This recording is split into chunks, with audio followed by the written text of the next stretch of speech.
the corporate tax rate to like 6%. Good evening and welcome to Law Talk, the show that brings you the law, the Constitution, and the events of today to you each month. Tonight we have 3 exciting subjects. It's kind of the Hollywood version of Law Talk. So tonight, Mark, what are we covering? Well, we've got Angelina Jolie leaving $116 million to her son Maddox and giving Brad kind of the short end of the stick. We got Farrah Fawcett, who had a portrait done by Andy Warhol, and the college is fighting, her alma mater is fighting over that with her ex-husband, or actually her husband when she passed. Common law husband, by the way. Yeah, common law husband when she passed. That's $18 million they're fighting over. And I think the son is also trying to make a move on to that one too. And then we've got that would be Redmond. And then you've got Tom Petty. Tom Petty's daughters are fighting over a salad. They're mixing it up over salad dressing. They're mixing up the salad dressing. Yeah, and so there's a fight over that about whether it's besmirching his name to advertise Tom Petty's salad dressing. I don't know about the Heartbreakers, how they feel about this, if they're heartbreaking. Well, it sounds like a lot of heartbreak. Well, let's start. What's going on with Brad Pitt and Angelina Jolie? I got to tell you, Angelina did a phenomenal amount of awesome movies, and we all love her from Tomb Raider, of course, those movies. But tell me the story now, after she's adopted literally a boatload of children. Well, some rumors have it that she's dying, because she's down to 92 pounds reportedly, and she's not getting gaining any weight. So some people say she's wasting away. But, you know, she's always been thin.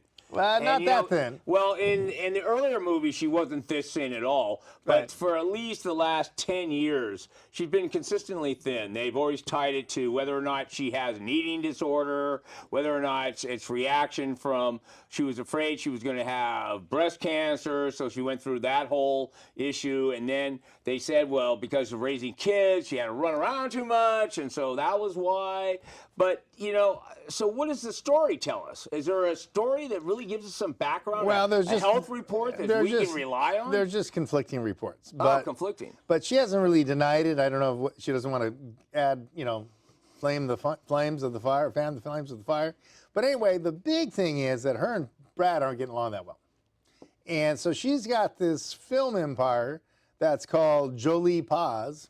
Or Paz, I guess it's Paz. It's Paz. Does that have all of her movies all tied to that, all her proprietary product, right? What it seems to be, she's trying to move those assets out of that, where Brad would have a claim, or maybe that's her new thing. But anyway, she's moving the money out of the community property.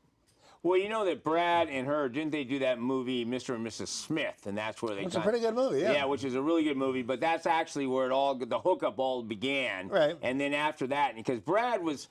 Prior to that relationship with Angelina Jolie, it seemed like Brad was on a pretty wild swing with a lot of movies back to back to back to back. And then after Mr. and Mrs. Smith, I think he's made an Ocean's 11 movie or an Ocean's 12 movie or one of those. But and he's done some. I think he did something with Quentin Tarantino.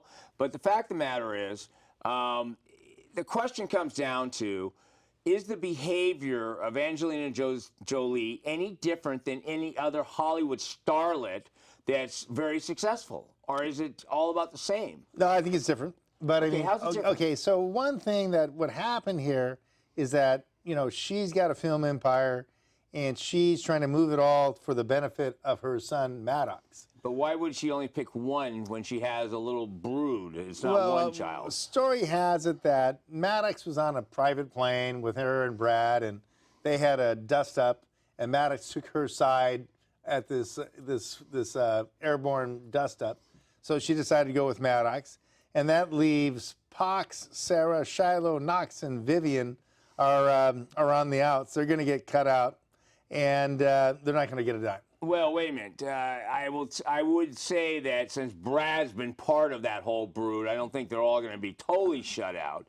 But the question is, why would she leave everything to one son over one argument on an airplane with her and Brad Pitt? I don't understand why Maddox would automatically be the sole beneficiary of an estate of over $100 million. I just $160 million. Yeah, I just don't understand that. Well, that doesn't make any sense when she has the rest of the kids in the house. Well, the thing is that she's cutting the other 5 children out of the will. That's the story. So whether that's accurate or not, she hasn't denied it. And she did divorce Brad Pitt for whatever reason. Well, what's interesting is, I have to pay attention to this because being a member of the State Bar of California and paying attention to the Hollywood stars because they always seem to be making some kind of legal precedent, it seems as though they may be on the outs in a divorce, but that doesn't mean things are over. I think they're tied together financially, and I think that tie will keep them linked at some point. Well, the story has it that she's moving assets around and moving out of the one film empire she had and trying to move them into another. But Brad Pitt is in his own movie empire. I don't think he's got the money, and not the bucks she does. I think she's I don't know what more. he spends his money on, Right. but I would say that he's done very well. But in I don't think a it's lot of worth. I don't know if he's worth the $116 million. Well, we don't know that. That's the one thing I don't know, and I would say that Brad Pitt, he's been part of one major franchise, which is the Ocean's movies, and then he's been part of numerous other movies that were very successful. And I know at one point he was one of the highest paid actors. So unless he squandered everything on whatever it might be, hotels, flying around the world 24 hours a day, or whatever he does to spend his money, I would think that he still has a pretty good little bank account there. And Angelina's bank account, if he owns part of her film library, and she's taking it without, and it's not part of the court separation of the divorce order, the MSA, then he would have a legal case against her if she's actually doing something outside of what is agreed to, because as they merge their film empires, there's commingled film empire, and then there's separate property film empire. Well, I think it's also a matter of like how you you divide up whatever their intellectual property, or whatever you want to call it, their artistic. Well, their artistic value. Yeah, exactly. And so that gets a little bit complicated, in that. Where's the value really come on these different films? It's on the back end always, allegedly. They always say they lost money. Right, but I'm just saying where, you can say, well, I did all these movies that are bringing in the money before I met them. Yeah. Or after we split up, so I mean. Well, that's an interesting thing because there's probably been a whole lot of law that we're not in Hollywood, so we don't see that all the time.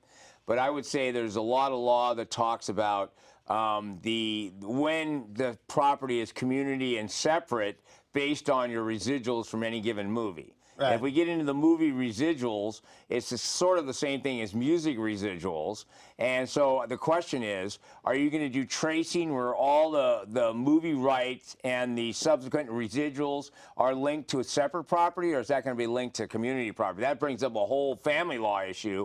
And because of the size of those two estates, I will bet Brad Pitt does have a good estate. He may not talk about it, but he's done a lot of movies for a long time. Unless he's been considered washed up and he's lost all his money gambling, I think he's got an estate that she would have a right to some of his in the MSA.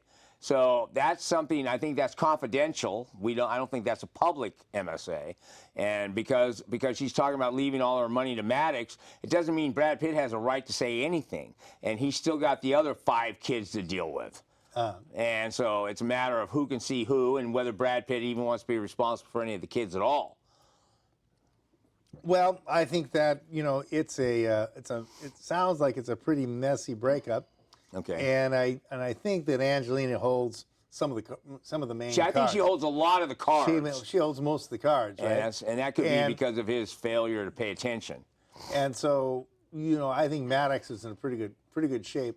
The other kids are not in such great shape. Okay, well, she can do whatever she wants with the will. I think we're going to watch and see how this plays out. So why don't we move on to what's the next one? We're talking about Robert, what's his name? Charlie's Ryan Angels. O'Neal Charlie Angels. And Farrah Fawcett, that's right. Okay. And by the way, Ryan O'Neal is he is a classic washed-up actor. Okay, so we'll start from there. So he doesn't, his money's gone. Right. And so Farrah Fawcett in this portrait, this is about a portrait, correct? Tell me about the portrait. So Farrah Fawcett was kind of an iconic hairdo, right? And, you know, she was Charlie's Angels, very famous, very beautiful girl. And, you know, everybody had posters of her and everybody wanted to have her hair. And the red swimsuit. Yeah, and so very famous and kind of iconic. And Andy Warhol, who was a pretty interesting character. Well, he's got a lot of stories on his own. In his own right. We're talking about that in the green room, how he got shot in the stomach. And I don't, that story's crazy. And then how, you know, he had to sell all the stuff to pay his lawyers.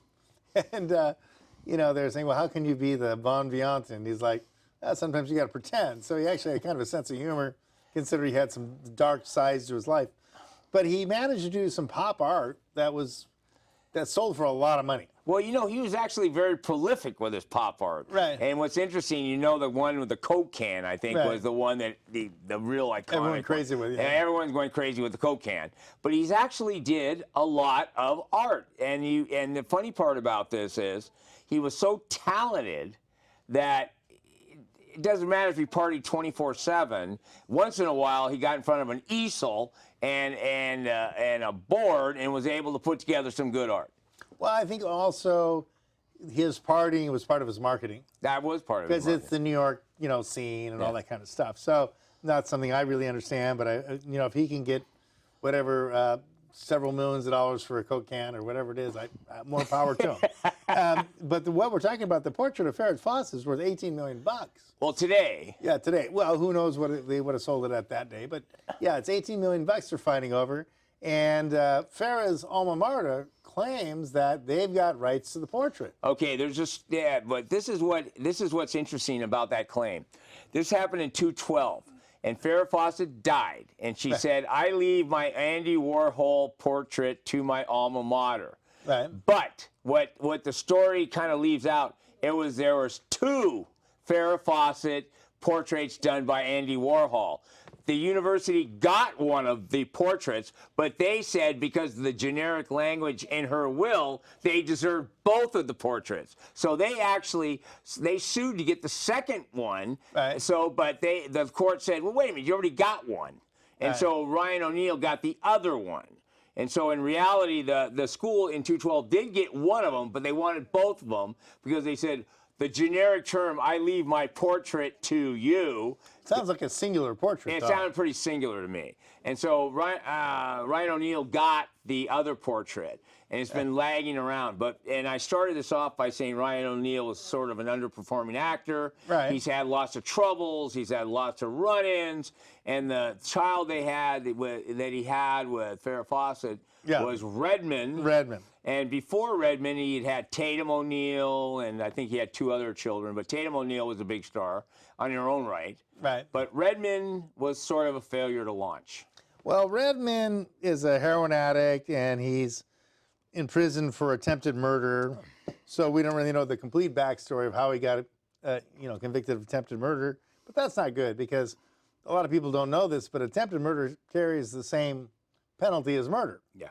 So, I mean, it's just like you tried it, but you didn't. Just because you didn't succeed. Because you wouldn't succeed. Well, it doesn't mean they're going to give you a break. It just means like, you know. It means you went for it. And the gun misfired or whatever happened, you know. So, and I think sometimes you get a little break on that because, but still, you know, because there's GBH, great bodily harm, and that kind of stuff. What's the premeditation level? Yeah, it's not like that. I mean, if I warm my car up and then I bring my wife into the garage and tell her to sit in the car and the garage is filled with fumes, I think that, and you had to do something in advance. Attempted murder I think you can still almost get to spur of the moment reaction. So I think there's some mitigation that goes into that. Well, I'm just saying a lot of times GPA, great bodily harm, and attempted murder kind of go, they're kind of leaners there. A murder, you got a homicide, you got a dead body. Yeah, it's kind of hard to talk So it's hard to say that I didn't mean it, I didn't mean it that I blew his head off. Yeah. Well, it was just like, he was with the eggshell heart. Eggshell plaintiff. Eggshell heart. When I shot him in the heart, it was like, I didn't realize his heart was like an eggshell. Yeah, it was an eggshell heart. It just popped right up. Anyway, and it was all over. Next thing I knew, he was gone. So yeah, Ryan, is the love story star. So he's fighting off that's one of his last stories. And that was the 70s. He's fighting off the school's claim, and he wants to cash out without leaving the portrait to his son Redmond. And so Redmond's making a claim too. Well, the problem is Redmond's the son of Farrah. Yeah. Go ahead. And so you've got kind of a triangle here, and you got Warhol involved in it. So it's $18 million. You got the alma mater. You got Ryan. You got Redmond. They all want that portrait. I got a question. A guy in prison, and by the way, the attempted murder, I don't know how long he's in, because you should realize he originally went to prison for possession of heroin and meth like 10 times. Okay, right. Finally they sent him away to the big house, and while he was in prison, they caught him dealing heroin. So how he was getting heroin in prison, I don't know. But then, even after that, he was supposed to get out, but then, right before he's supposed to get out, he tried to shank somebody, because they were making... I don't know what his real truth is in prison. Right. Nobody knows the truth in prison. It's probably sleep stabbing. Yeah, something like that. By accident. Unconscious stabbing. Unconscious. I didn't know what I was doing. Unconscious sleep stabbing. Unconscious attempted murder. And see, is that an ultimate defense? Mens rea, yeah, mens rea. No mens rea.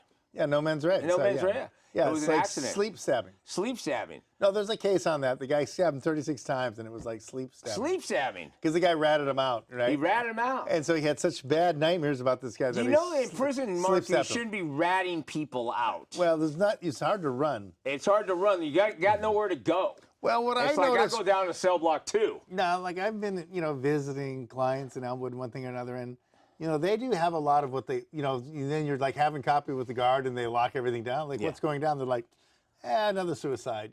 We get a lot of those. A lot of suicides. There's a lot of suicides. Yeah, so it's actually the easiest way to get rid of the snitches. They committed suicide. They hung themselves. Yeah. But how'd they hang themselves? Well, I don't know, but somehow somebody formed a rope. Well, there's a joke of like the judge is asking the person, well, you're about to get married, and they're looking at the marriage things, and he goes, well, you have an interesting history. You've been married a couple of times, and like all of your husbands had an unfortunate demise. It's like this one, died from eating poisonous mushrooms, and she goes like, yeah, that was terrible. I cooked for him. It's the most terrible thing, horrible, horrible, just heartbreaking. And the next one stabbed himself in the back 35 times. How did that happen? I wouldn't eat his mushrooms. So anyway, we got a 3-way battle here. And I've got a feeling Ryan has a pretty good shot. Ryan has a good shot. And he has older kids he's going to leave the money to. But anyway, I think what we have to wait and see is what's really going to happen, whether he's going to actually be able to sell that portrait for $18 million. And I think we should move on to our third. Who's our third hit of the Hollywood star of Law Talk? Well, anyway, one of my favorite, Tom Petty I always liked. Tom Petty, the Heartbreakers, baby. Now, one time he did lose his temper and slugged the wall with his fist. Yeah, that didn't help when you're a guitarist. Which put him out of business for a year or two. Yeah. But he got back after that. And right now, his daughters are having a food fight over... salad dressing. Over salad dressing, yeah. They're having a mix-up over salad dressing. And so it's kind of interesting. His widow is in on this. And I should say, is this his second or third wife? This is his widow. At least his second wife. That's his second wife. At least his second wife. And then he's got the first daughter from his first marriage, Audria. And then you've got...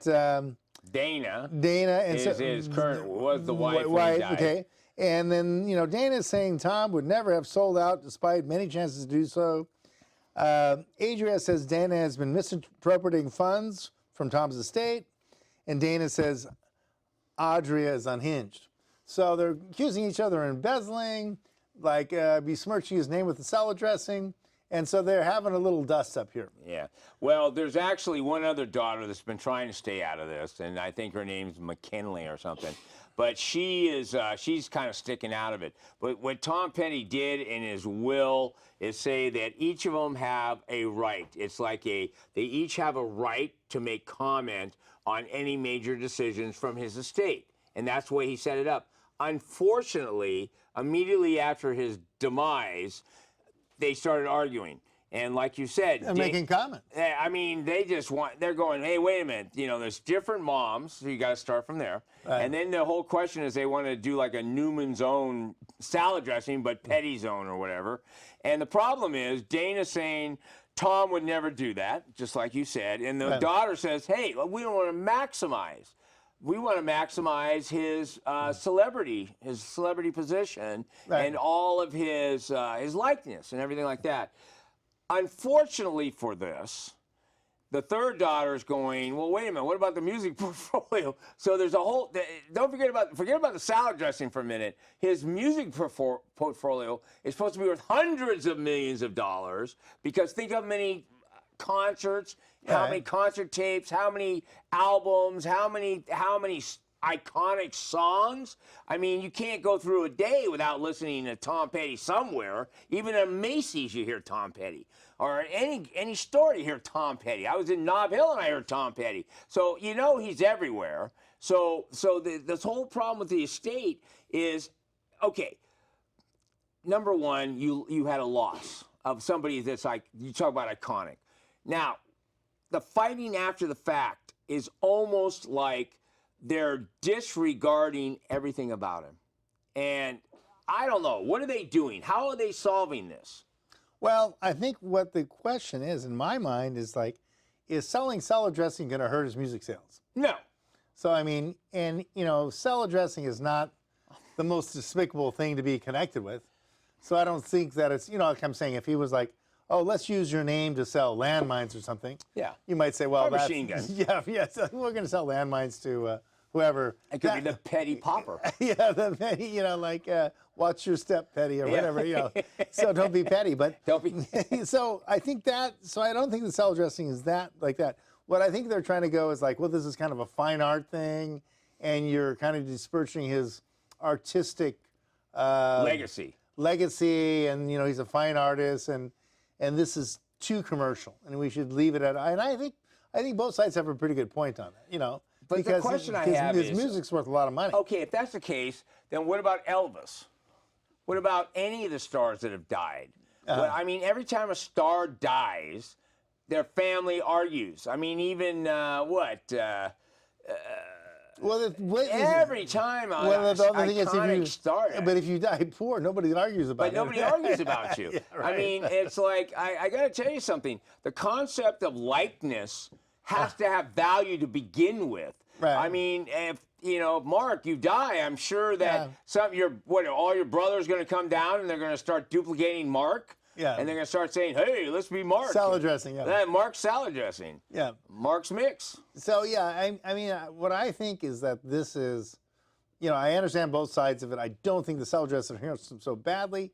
But on the other hand, when you're trying to preserve the artistic sensibilities, maybe it's better just to go for the music. Well, that's what I was saying about his music catalog. Once again, when you look at, like we were talking about Angelina Jolie and her music and her movie catalog, right. and Brad Pitt and his, and everyone's fighting over those catalogs. But here you have a catalog, and this happens to a lot when you have a music catalog. It's like Prince.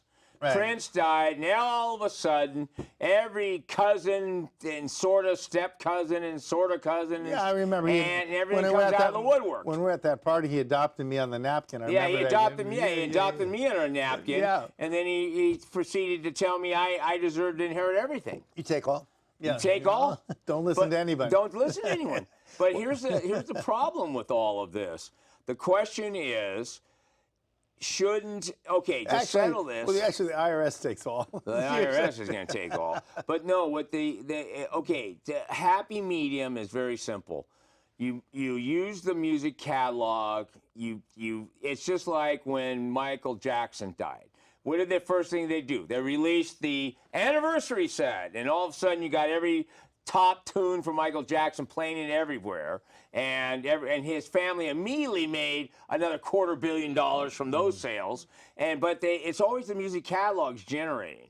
And so I think that if they can't get over the fact that music catalog could generate who knows how many hundreds of millions of dollars, because he literally has, 30 years of songs that are 25 years for sure of songs that are very, very well known.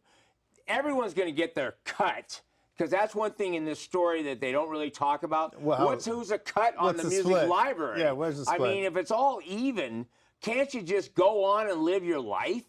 And this is what bothers me about all of this.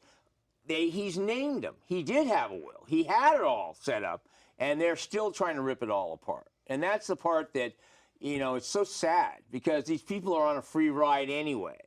Well, the thing about it is found money has an effect on people. Found money always has an effect. And so people's personalities change quite a bit when they find money. It's very different than earned money. And found money, people tend to say, okay, well, my dad was worth $1 billion, let's say $10 million. And then you go, wow, I've got $10 million. They've already spent that $10 million in their head. And then their lawyer says, well, but what about your sister? She gets $5 million. You're like, that dirty rat, that's I get it all. That's supposed to be my money. Because people they spin it out psychologically. They spent, the moment they hear about it, they've already started spending it. And they've already told all their friends. And by the way, their we're going to fly off to here. Yeah, and so they've private jet. And then all of a sudden, this dirty, rotten sibling comes in and wants half, and they're like, well, that should be my money. Well, I've had cases where I've said, well, how come, your brother doesn't get, whatever the $5 million, and they're like, well, he borrowed my bike when I was 7. He brought it back with a flat tire. And I said, well, even if you prorate that 8% compounded over the last 50 years, that's maybe 20 grand. I mean, that still doesn't explain it. There's always something like that, So it's like, you know what's sad about that? I had one where they said like it was over, it was not a huge estate, but it was a pretty good estate amount of about 20 million. And I said, well, when did your sister start fighting about this? I mean, when did this start? I mean, after I got to know him in the case for a while, I said, you guys are really going at it. They're turning each other in, and they're accusing each other of embezzling. I mean, they're just going at it, cats and dogs. They've been going at it for years, right? Yeah. And I think we're coming to the end of our show this week, but I will tell you this. That, Mark, it's actually interesting for us to step into the Hollywood version of law in the events of the day. And I think what we should do is because the celebrity of how much action there is in the demise of celebrities and their subsequent beneficiaries, we should try to make a point of picking up some of these and having a show like tonight where we cover 3 of the latest events involving celebrities and their ungrateful offspring. Well, so she's an American girl. Okay, well, listen, thanks, Mark, and thanks, everybody, for joining us again for Law Talk. I got to tell you, welcome aboard, and thanks God for celebrities. All right. And that always gives us something to talk about.